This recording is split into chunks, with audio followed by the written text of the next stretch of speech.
प्यारे बच्चों, नमस्कार। बहुत बहुत स्वागत और अभिनंदन है आपका आज के इस कक्षा 5 के हमारा परिवेश की क्लास में।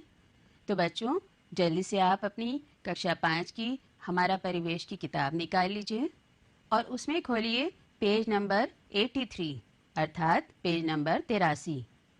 आप देख रहे होंगे बच्चों कि इसमें पाठ की संख्या लिखी है 13 और पाठ का नाम लिखा है जल है तो कल है। इस पाठ में ऐसी कौन सी बातें बताई गई हैं जो आपको जाननी ज़रूरी हैं, क्योंकि पानी इतनी महत्वपूर्ण चीज़ है और हमारा जीवन क्योंकि इसी के ऊपर निर्भर है, इसलिए हमें इसको बचाना, इसको संभालना बहुत ज़रूरी है। तो पाठ का आज हम दूसरा अंश पढ़ने जा रहे हैं। इससे पहले पिछले अंश में हम लोगों ने क्या क्या सीखा, क्या क्या जाना था, आइए उसके ऊपर एक संक्षिप्त चर्चा कर लेते हैं। हमने जाना था कि जीवित रहने के लिए जल अति आवश्यक है।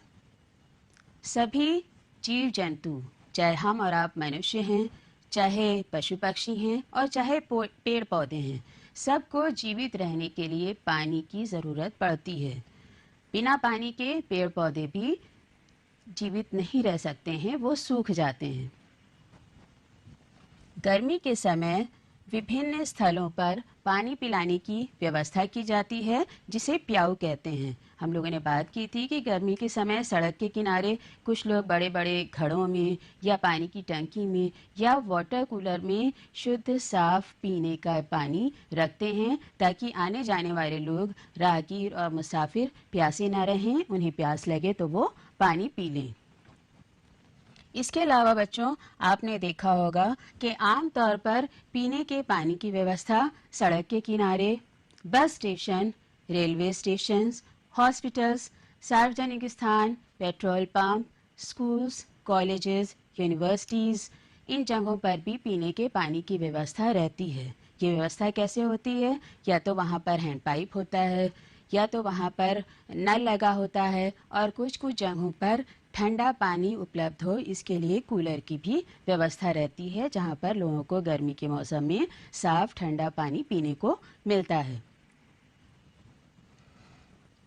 अब आजकल यात्रा के दौरान अक्सर लोग अपने साथ पीने का पानी लेकर चलते हैं बॉटल्स में, और अगर वो पानी ख़त्म हो जाता है या अगर वो अपने साथ पीने का पानी नहीं लेकर चल रहे हैं, तो पानी दुकानों पर भी बिकता है, जिसको ख़रीद कर लोग अपनी प्यास बुझा सकते हैं। ये पानी मिनरल वाटर कहलाता है, जो कि बॉटल्स में दुकानों पर मिलता है।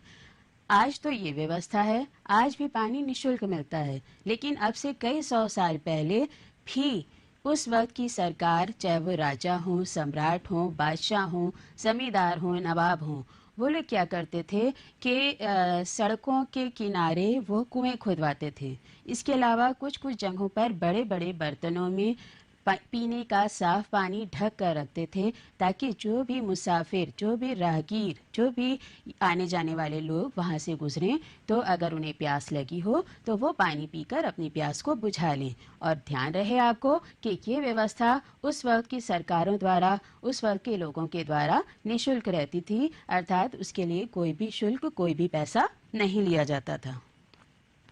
जल के स्रोत की अगर बात करें तो पीने के पानी के स्रोत कौन कौन से हैं? नल, हैंडपाइप और कुआं। सिंचाई के स्रोत, सिंचाई का सबसे बड़ा स्रोत होता है बच्चों वर्षा का जल। ये एक ऐसा प्राकृतिक स्रोत है जिसमें किसान को कोई प्रयास, कोई कोशिश नहीं करनी होती है। अगर पर्याप्त मात्रा में वर्षा होती है तो खेतों को, फसलों को अपने आप प्राकृतिक तौर पर पानी मिल जाता है।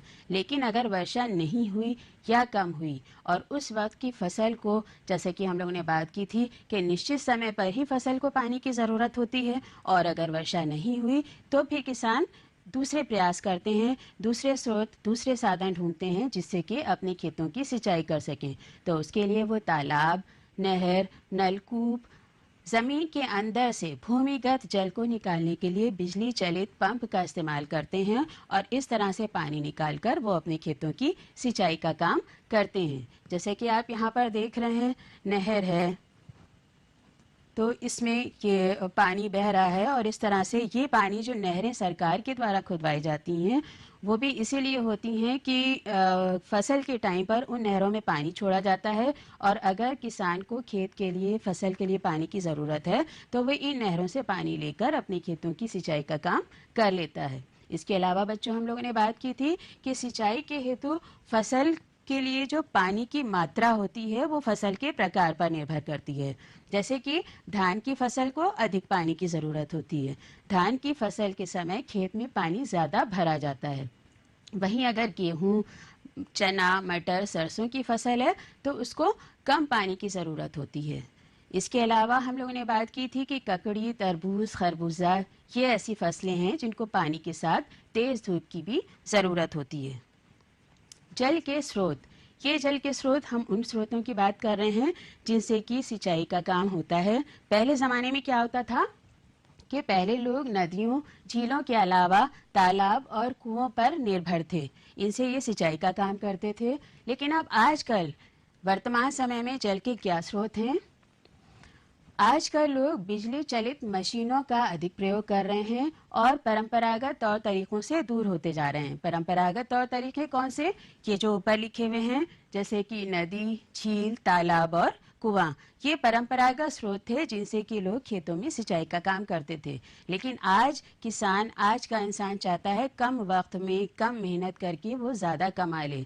तो क्या होता है, परंपरागत स्रोत से वो दूर होते जा रहे हैं और अब क्या होता है कि बिजली चलित मशीनें होती हैं, पंप होते हैं, जिसके द्वारा वो भूमि के अंदर से भूमिगत जल को खींचकर खेतों की सिंचाई का काम करते हैं। जैसे कि आप यहाँ पर देख रहे हैं कि इस तरह से ये पानी खींचने का काम किया जा रहा है। तो ये जो परंपरागत तरीकों से हट के हो रहा है, इसमें ट्यूबवेल यानी कि नलकूप, बोरवेल के द्वारा भी भूमिगत जल को लगातार निकाला जा रहा है। लोग अपने घरों में भी उन्होंने इस तरह का समर्सिबल वाला सिस्टम करा रखा है कि भूमिगत जल वो ज़्यादा से ज़्यादा उसमें निकाल रहे हैं। भूमिगत जल की स्थिति, ये भूमिगत जल जो ज़मीन के अंदर होता है उसकी स्थिति के ऊपर अब हम बात करते हैं। यदि हम भूमिगत जल को लगातार निकालते रहे तो आने वाले समय में सभी को जल की कमी का सामना करना पड़ेगा। यद्यपि बारिश प्रत्येक वर्ष होती है, परंतु पानी उतनी तेजी से भूमि के अंदर नहीं जा पाता है और उसका बड़ा हिस्सा, यानी जब बारिश होती है तो बारिश के पानी का बड़ा हिस्सा ऊपर से ही बहकर निकल जाता है। इस कारण जमीन में पानी का स्तर पुनः उस स्तर को प्राप्त नहीं कर पाता है जितना कि निकाला जाता है। लोग इसे समझ ही नहीं पा रहे हैं और इसके कारण पानी की समस्या पैदा हो रही है। आप इसको ऐसे समझिए, थोड़ा सा आपको मुश्किल लग रहा होगा, मैं आसान तरीके से आपको बताना चाहती हूँ। मान लीजिए एक घड़े में पानी रखा है। अब एक घड़ा पानी मेरे लिए तो ठीक है, मैं दिन भर में उसको पी लूंगी और शायद थोड़ा बच भी जाएगा। लेकिन अब वो एक घड़ा पानी रखा है और अचानक मेरे यहाँ 10, 12, 15 लोग आ जाएं, उस वक्त क्या होगा? उस वक्त पानी कम पड़ेगा, है ना? या फिर मैं उस पानी का ज़रूरत से ज़्यादा इस्तेमाल करूं। यही स्थिति भूमिगत जल के साथ है। भूमि के अंदर जैसे घड़े में पानी है, मान लीजिए भूमि के अंदर एक लिमिटेड पानी है, एक सीमित मात्रा में पानी है, लेकिन हम क्या कर रहे हैं, किसान क्या कर रहे हैं, या और यहाँ बात सिर्फ किसान की या मेरी और आपकी नहीं है, मनुष्य क्या कर रहे हैं कि लगातार ज़मीन के अंदर से पानी खींच खींच कर मोटर के द्वारा, पंप के द्वारा, बिजली चलित मशीनों के द्वारा अंदर से लगातार पानी निकाल रहे हैं। क्या जितना पानी हम निकाल रहे हैं उतना ही पानी ज़मीन के अंदर पहुंच रहा है?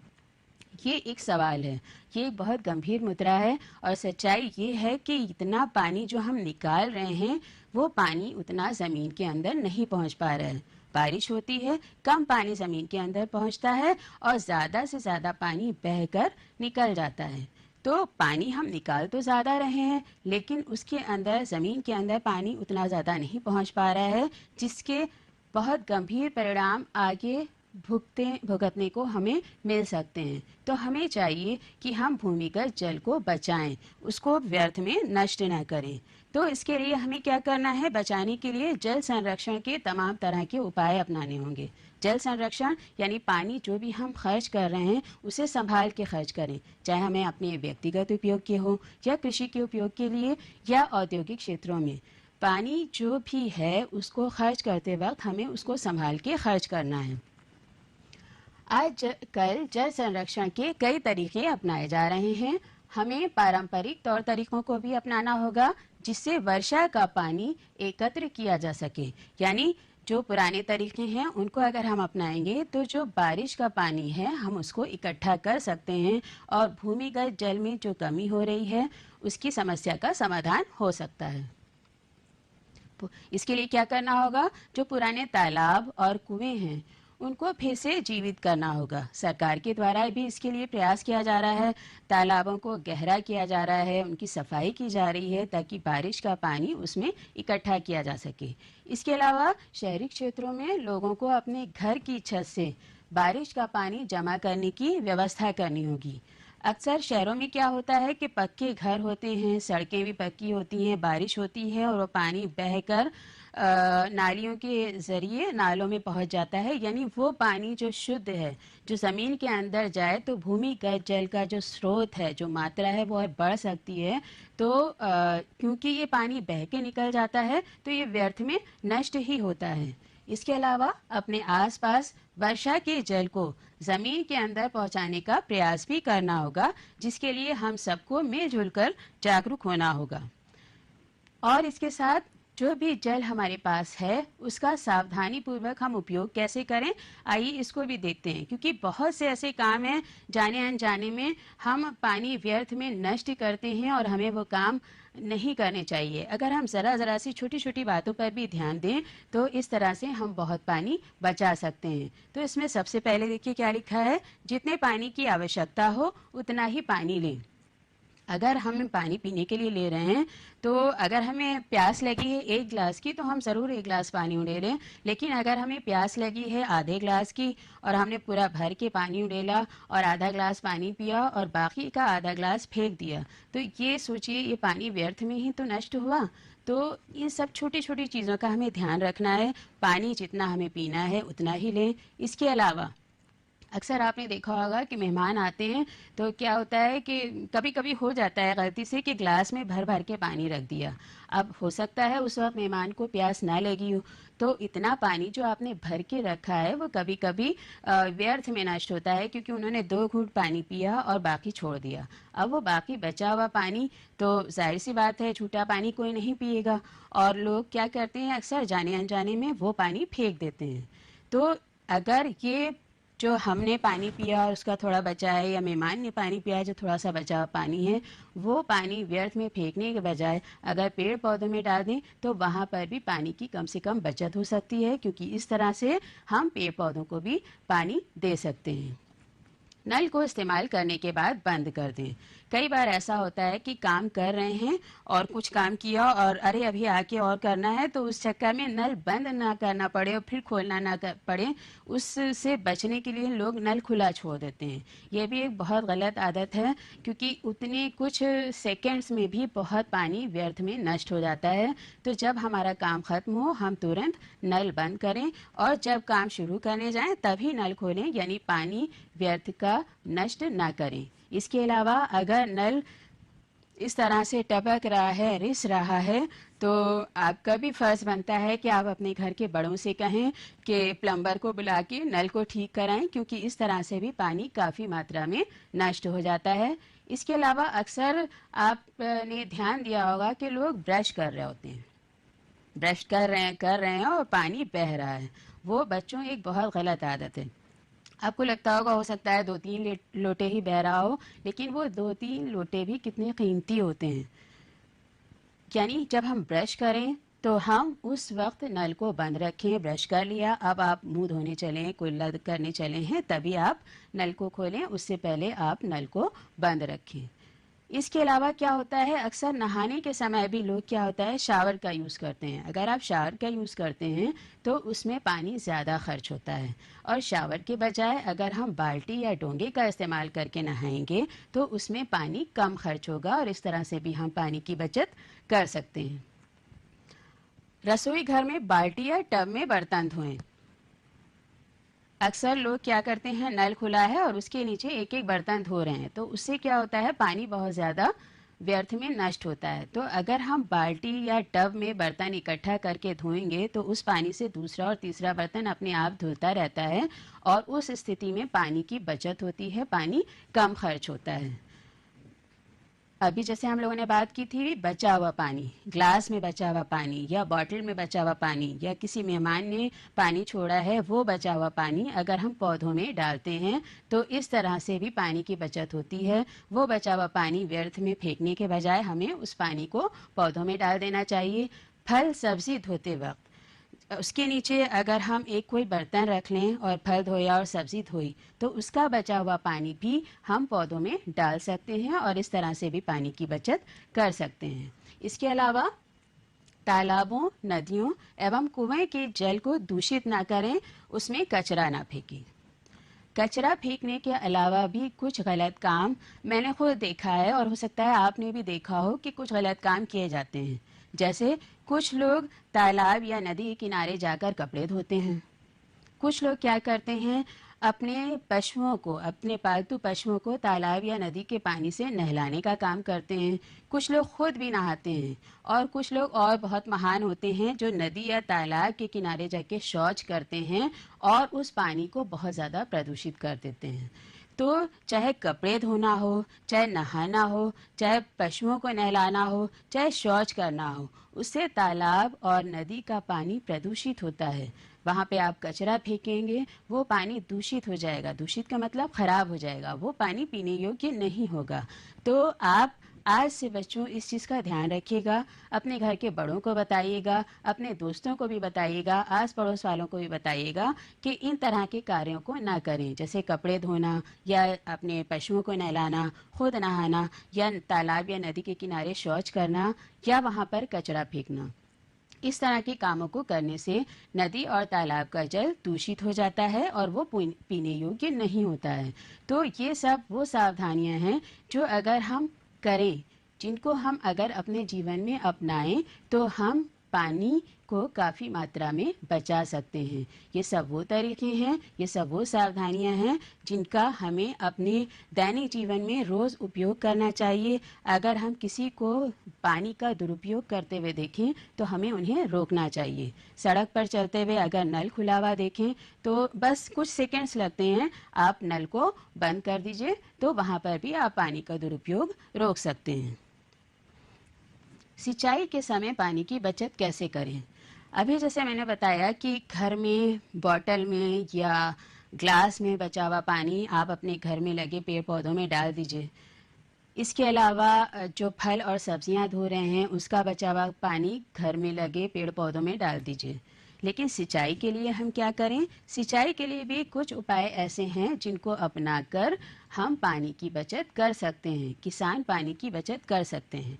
चलिए, माना कि धान के खेतों में ज़्यादा पानी की ज़रूरत होती है, लेकिन कुछ ऐसी भी फसलें होती हैं जिनमें कम पानी की ज़रूरत होती है, तो उसमें क्या करें कि ड्रिप या स्प्रिंकलर यानी छिड़काव की विधि से खेतों में सिंचाई का काम करना चाहिए। जैसा कि आप इस चित्र में देख रहे हैं कि एक तरह से छिड़काव किया जा रहा है और ये छिड़काव के द्वारा खेतों में आराम से सिंचाई का काम किया जा रहा है। इसमें पानी की काफ़ी मात्रा में बचत भी हो जाती है।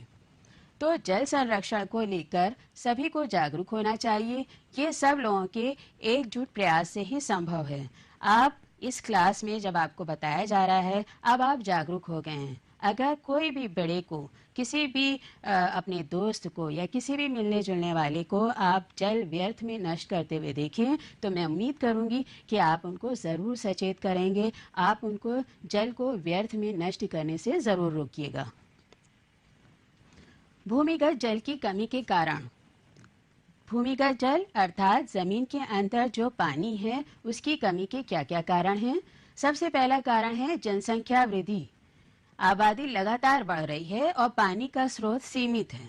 जैसे अभी हम लोगों ने बात की थी कि एक घड़े में पानी हो और अगर सिर्फ मेरे लिए हो तो मैं पीऊंगी और शायद थोड़ा पानी बच भी जाएगा। लेकिन अगर बहुत से लोग आ गए हैं, मेरे यहाँ 10-15 मेहमान आ गए हैं और पानी का स्रोत एक वही लिमिटेड है, एक वही सीमित स्रोत है घड़े का पानी, तो तब अगर मुझे 10-15 लोगों को पानी पिलाना होगा तो मेरे घड़े में जो रखा हुआ पानी है वो कम पड़ जाएगा।